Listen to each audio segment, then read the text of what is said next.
Bismillahirrahmanirrahim. Assalamualaikum warahmatullahi wabarakatuh, tuan-tuan dan puan-puan.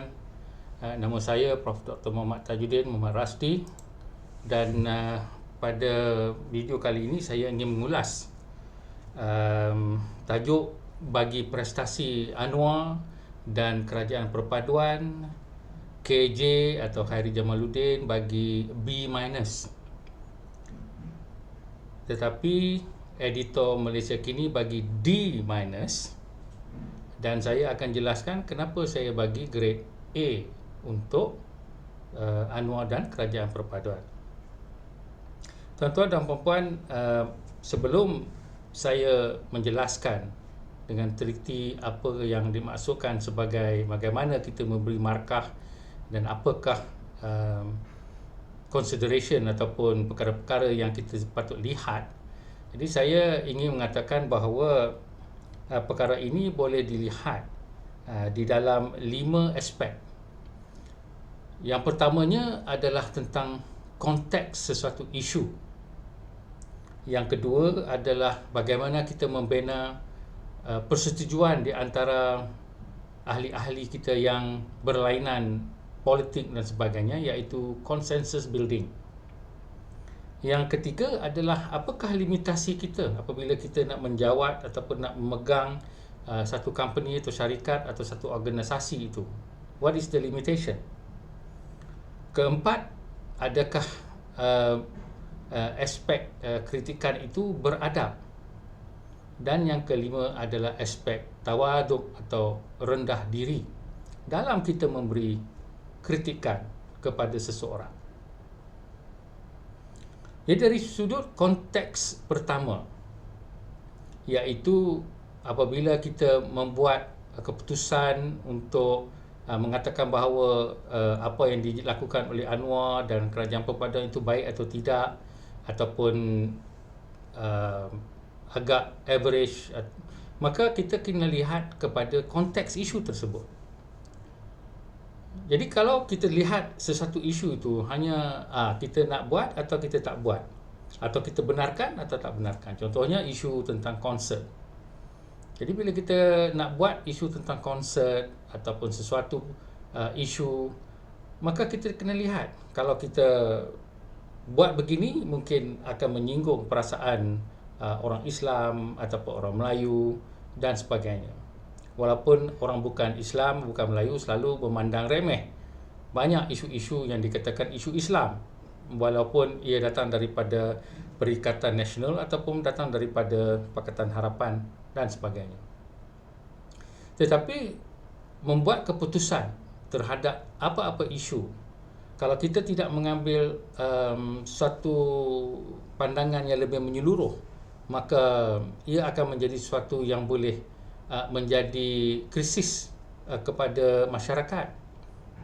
Jadi kita lihat bahawa orang macam KJ yang pernah menjawat sebagai ahli politik, maka beliau faham sebab beliau pun seorang Islam dan seorang Melayu, dan beliau tahu banyak sensitiviti di dalam perkara-perkara tersebut, saya kira.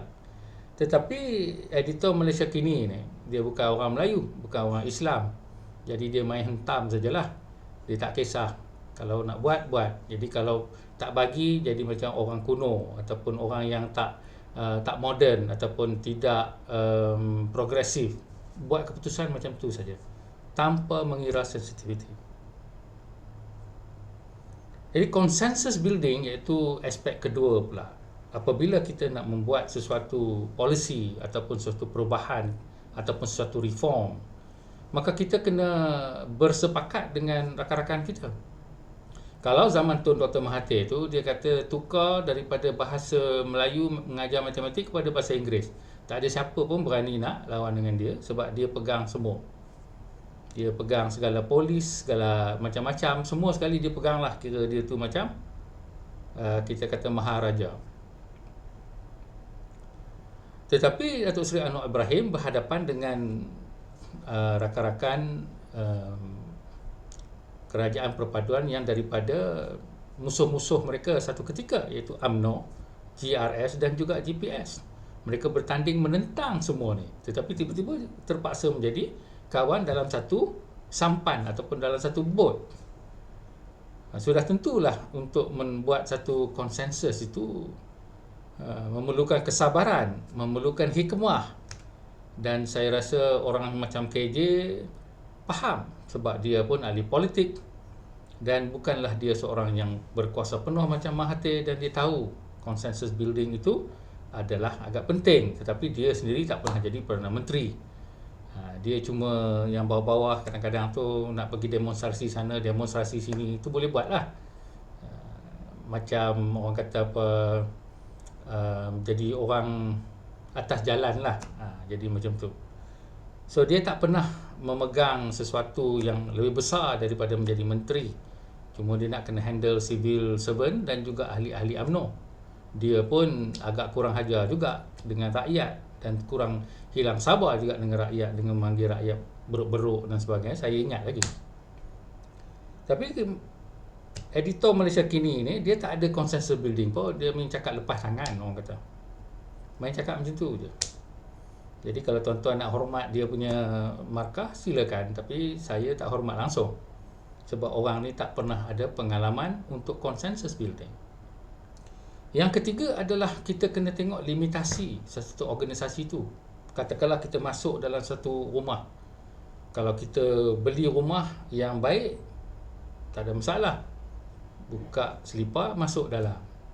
Tapi kalau rumah tu dah buruk, dengan lubang sana, dengan bocor sini, dengan tikus merata, lipas dan sebagainya, maka agak sukar sikit kita hendak hidup sempurna sehingga kita membaiki rumah tersebut. Jadi limitasi yang diwarisi oleh Datuk Seri Anwar Ibrahim, pertama adalah hutang sampai 1.5 trilion yang dah hilang masa zaman Barisan Nasional. Anwar juga menghadapi bahawa kebanyakan menteri-menteri adalah muka-muka baru. Jadi saya tak tahulah tuan-tuan, kalau kita bagi pekerja baru, tuan-tuan katakanlah ambil orang gaji baru, tuan-tuan nak herdik, marah teruk-teruk ke? Walhal dia baru nak faham budaya, baru nak faham bahasa, baru nak faham cara style kita nak kemas rumah. Mungkin style dia lain, style kita lain, expectation begini dan expectation begitu. Adilkah kalau kita bagi main markah D- kepada seseorang yang baru saja nak masuk kerja? Fikir sendirilah. Jadi saya rasa KJ pun ada ihsan dalam hal ni, sebab tu dia bagi B-.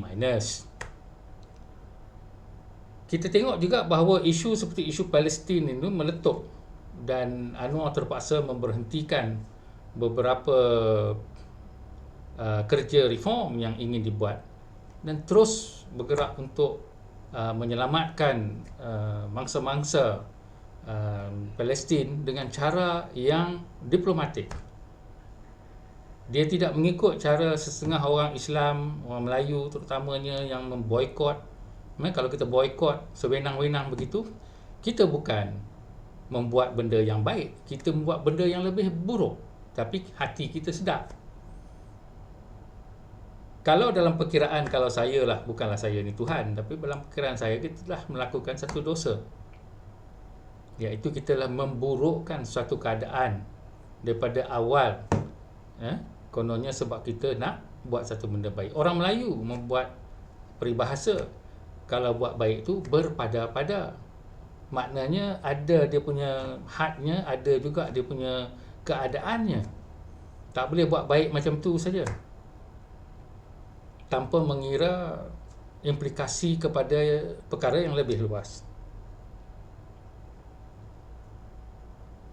Jadi di sini kita lihat juga keadaan limitasi Anwar apabila berhadapan dengan sikap konservatif kebanyakan masyarakat orang-orang Melayu yang telah terpikat, terpengaruh dengan influencer yang dibayar oleh setengah parti politik untuk mengapi-apikan keadaan.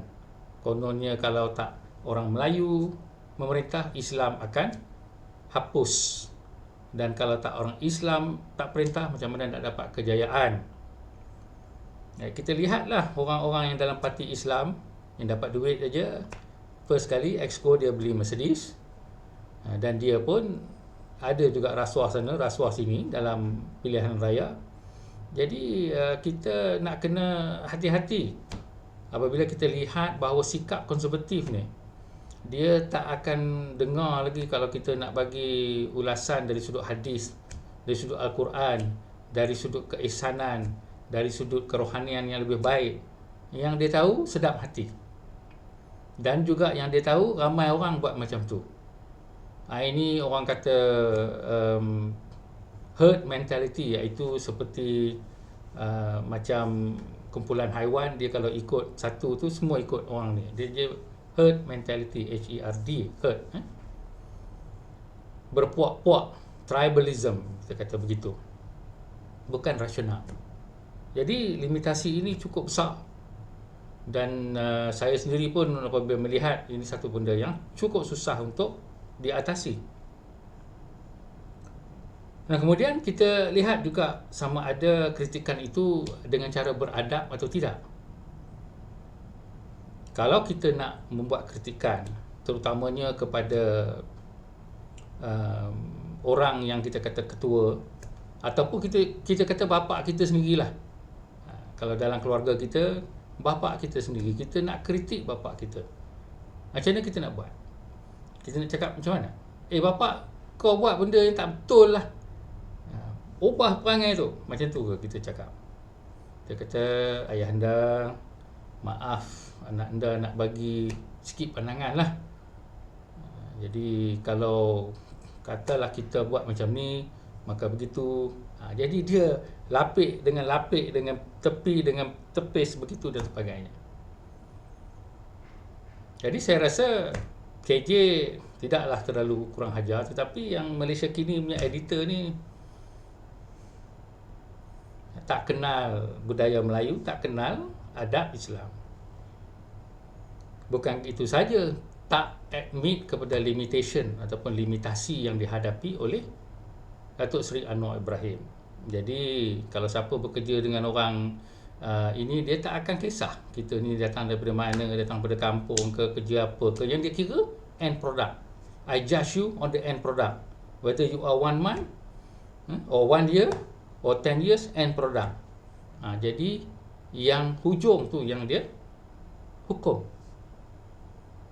Tuan-tuan mungkin anggap ini adalah sesuatu yang baik, tetapi saya sebagai seorang pendidik, saya tidak memberi grade kepada pelajar saya sedemikian. Jadi akhir sekali adalah aspek tawaduk. Apa dia tawaduk? Tawaduk tu maknanya merendah diri.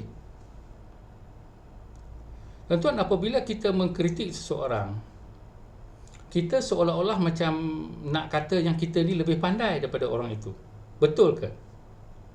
Betulkah kita ni lebih pandai daripada orang yang kita nak kritik? Kalau kita anggap kita ni lebih pandai, mungkin juga kalau kita ni dah tua, dah orang kata apa, merasa kehidupan dan juga pernah menjawat jawatan sedemikian, mungkin juga. Tetapi dalam banyak keadaan kita harus merendah diri. Walaupun kita mungkin seorang macam saya profesor, dan saya nak menganggap ataupun nak menghukum ataupun nak mengadili seseorang lain tu, saya kena tengok keadaan yang sekarang dia macam mana, dan juga beban kerjanya macam mana, dan kalau saya masa dia tu, bolehkah saya lakukan berapa journal, publication, buku dengan tanggungjawab beban kerja dan sebagainya. Jadi kalau kita bandingkan dengan saya masa saya sekarang ni, itu tak adil lah. Jadi inilah orang tawaduk. Kalau kita nak mengkritik seseorang tu, kita kena tawaduk, sama ada kita pun boleh ke mengambil alih tempat orang tu di dalam keadaan yang sama. Bolehkah kita buat demikian? Macam editor Malaysia Kini ni, dia bukan orang Melayu, bukan orang Islam. Kalau dia kena jadi Perdana Menteri di Malaysia ni, bolehkah dia berbuat sesuatu yang lebih baik? Jadi saya rasa perkara seperti ini dia tak pernah fikir pun. Yang dia fikir end product.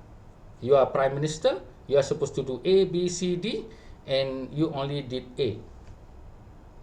Yang B tu dia tak nak tahu pasal apa. Dia tahu you tak buat. Yang C entah you lupa. Dia tak tanya pun, tuan you lupa ke? Tak tanya. Jadi sebab itulah saya memberikan A kepada Datuk Seri Anwar Ibrahim dan juga Kerajaan Perpaduan. Kerana dari suatu konteks isu kita lihat bagaimana dia nak seimbang isu-isu itu. Dan ramai yang katakan dia ni seorang Perdana Menteri yang tak kuat, tapi sebenarnya dia mempunyai suatu diplomasi dan juga satu keihsanan yang tinggi. Dari sudut consensus building, kita pun tak nak merasa kalau saya diberikan peluang menjadi Perdana Menteri dalam keadaan perpaduan kerajaan perpaduan, saya pun rasa saya pun tak boleh nak buat lah, sebab saya ni kurang sabar sikit. Tapi kita tengok kesabaran Datuk Seri Anwar Ibrahim yang dipenjarakan sampai berapa belas tahun, maka dia boleh menjadi seorang konsensus builder. Saya rasa Tuan Mahathir pun tak tahan, mungkin dia berhenti ataupun dia buatlah dia punya cara dia yang lain daripada yang lain supaya dia jadi my way or the highway. Dan saya bagi juga A sebab kita kena tengok limitasi orang-orang yang baru, masalah-masalah yang besar dihadapi, kaki tangan awam yang baru nak kata barulah nak berkhidmat kepada rakyat. Dulu dia khidmat pada diri dia je. Jadi di sini kita mesti tengok ke semua limitasi berdemikian. Dan kemudian sikap untuk kita membuat kritikan tu harus dalam punya adab Islam. Dan akhir sekali kita kena harus mengambil sifat tawaduk. Contohnya, bolehkah saya membuat lebih baik daripada Datuk Seri? Dan 100% saya kata sekarang ni memang saya tak boleh. Saya dah tengok daripada sini, daripada situ dan sebagainya. Selalu saya kalau kritik Minister of Unity katakan, atau Ministry of Unity. Yang tu saya sanggup kalau nak dibuat sebagai seorang menteri. Yang tu saya boleh, sebab tu saya banyak kritik pada perpaduan. Kalau Minister Ekonomi saya tak sanggup sebab saya tak berapa faham ekonomi. Jadi di sini pentingnya kita untuk melihat bahawa kalau kita nak kritik orang tu, kita kena faham aspek-aspek ini dan akhir sekali tawaduk. Bolehkah kita buat benda yang lebih baik kalau kita ada dalam keadaan yang sama? Bukan kata saya jadi Perdana Menteri duduk atas kerusi main kata yes no ataupun bagi arahan kiri kanan macam tu saja. Tuan Mahathir lain. Dia bekerja sampai dia jadi all powerful. Jadi dia boleh buat apa yang dia nak buat. Dia nak berubah esok, dia ubah. Tapi dalam banyak hal kita pun susah nak dapat sedemikian. Bukan macam satu syarikat yang kita baru je beli, share kita lebih, kita buang orang sana, buang orang sini, tukar bangunan, campak sana, campak sini. Itu pun lain daripada menjadi pemimpin dalam sebuah negara. Jadi di situlah rasional saya dalam memberikan grade A. Dan tuan-tuan kalau nak terima grade editor Malaysia Kini, itu pulang pada tuan-tuan. Dan saya rasa KJ bersifat agak adil, walaupun dia pun bias sebab dia pun tak apa suka dengan Zahid Hamidi, musuh ketat sebab dia yang ditendang oleh Zahid Hamidi. Jadi ada bias di situ. Jadi saya rasa kalau saya nak moderate grade KJ, mungkinlah dia bagi B ataupun B+. Tetapi yang bagi D- tu tak tahulah. Jadi sekian saja, itu ulasan saya tentang prestasi Datuk Seri Anwar Ibrahim berbanding dengan KJ dan editor Malaysia Kini yang bukan Melayu dan bukan Islam, dan juga grade yang saya sendiri sebagai seorang pendidik. Sekian, Assalamualaikum warahmatullahi wabarakatuh.